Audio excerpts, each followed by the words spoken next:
বিসমিল্লাহির রহমানির রহিম। আজকে প্রথমে কি দিয়ে খাবো? মাংস। প্রথমে কি মাংস খায়? বিসমিল্লাহ বলো। বিসমিল্লাহ। আজকে কি ভর্তা? বেগুন। হ্যাঁ, বেগুন। জানো, এখন তো বড় আপু খাইয়ে দিচ্ছে, আর কয়েকদিন পর থেকে তোমার নিজের হাতে খেতে হবে। না, কেন? তুমি বড় হয়েছো না?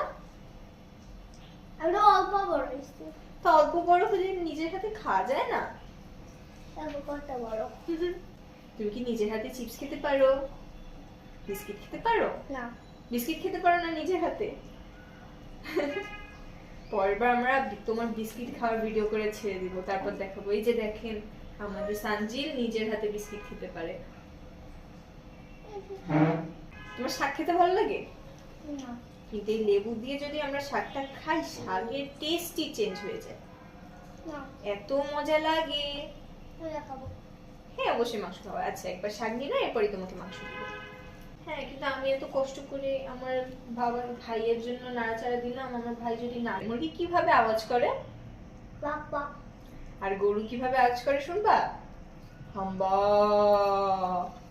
হাম্বা হাম্বা।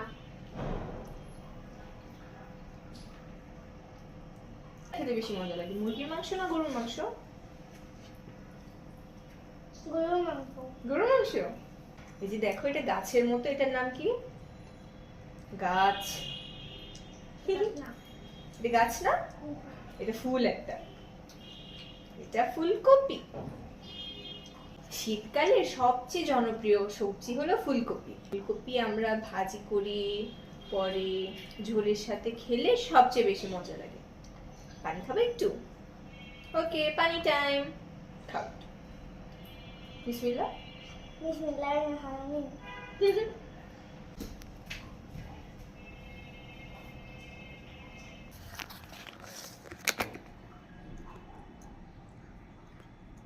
এই যে দেখো, তোমার না ঘন ডাল পছন্দ? না। এই যে ডাল আর পানি মিশিয়ে অল্প একটু দিলাম, ওকে? যেন তোমার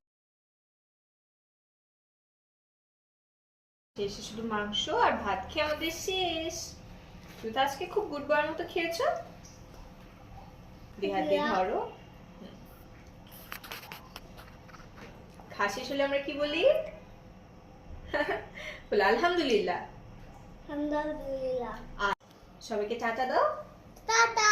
বলো আল্লাহ হাফেজ। আল্লাহ হাফেজ।